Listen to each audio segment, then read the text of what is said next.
കാൽനടയാത്ര സുഗമമാക്കുന്നതിനായി പുനലൂർ നഗരത്തിലെ പ്രധാന പാതയോരങ്ങളിൽ zebra line വരച്ചു തുടങ്ങി. ദേശീയപാതയിലും മലയോര ഹൈവേയിലുമാണ് സീബ്ര ലൈൻ വീണ്ടും വരച്ചു തുടങ്ങിയത്. ട്രാഫിക് പരിഷ്കരണ കമ്മിറ്റിയുടെ നിർദ്ദേശപ്രകാരം സീബ്ര ലൈൻ വരയ്ക്കുന്നതിന് പൊതുമരാമത്ത് ദേശീയപാത അധികൃതർക്ക് നിർദ്ദേശം നൽകിയിരുന്നു. പുനലൂർ KSRTC ഡിപ്പോയുടെ മുന്നിലും ലൈൻ വരച്ചു. വരയ്ക്കൽ പൂർത്തിയാവുന്നതോടെ KSRTC ജംഗ്ഷൻ ഉൾപ്പെടെ നഗരത്തിലെ കവലകളിൽ കാൽനടയാത്രക്കാർ അനുഭവിക്കുന്ന ബുദ്ധിമുട്ടുകൾക്ക് ഒരു പരിധിവരെ പരിഹാരം കാണാൻ കഴിയും.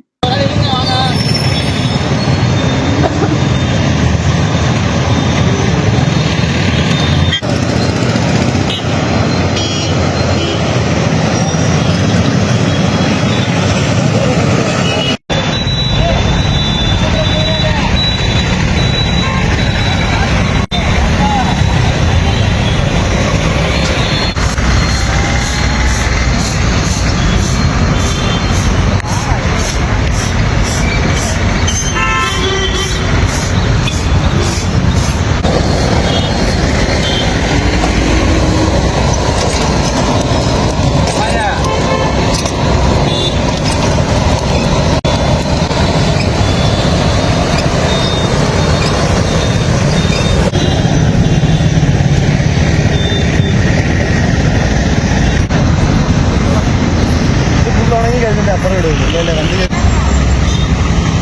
മഴയുടെയാണ്. മഴ ഉണ്ടെന്നുണ്ടെങ്കിൽ എന്തായാലും മഴ നോക്കിയിരിക്കുകയാണ്. അത് കഴിഞ്ഞാൽ പിന്നെ തുടങ്ങിയത്. പ്രതിദിനം നൂറുകണക്കിന് യാത്രക്കാരാണ് KSRTC ഡിപ്പോയിൽ ബസ് ഇറങ്ങുന്നതും ബസ്സിൽ കയറാനെത്തുന്നതും. യാതൊരു നിയന്ത്രണവുമില്ലാതെ വാഹനങ്ങൾ പായുന്ന ഇവിടെ ഏറെ നേരം റോഡ് മുറിച്ചു കടക്കാൻ കാത്തു നിൽക്കേണ്ടുന്ന സാഹചര്യമാണ്. മാസങ്ങൾക്ക് മുൻപ് KSRTC ഡിപ്പോയ്ക്ക് മുന്നിൽ അടുത്തടുത്ത ദിവസങ്ങളിൽ ഉണ്ടായ അപകടങ്ങളിൽ രണ്ടുപേരുടെ കാലിലൂടെ KSRTC ബസ് കയറി ഇറങ്ങുകയും ഇതിലൊരാൾ മരിക്കുകയും ചെയ്തിരുന്നു. സീബ്ര ലൈൻ തെളിക്കുന്നതോടെ അപകടങ്ങൾക്ക് ഒരു പരിധിവരെ പരിഹാരം കാണാനാകുമെന്നാണ് അധികൃതരുടെ നിഗമനം. News bureau, Punalur.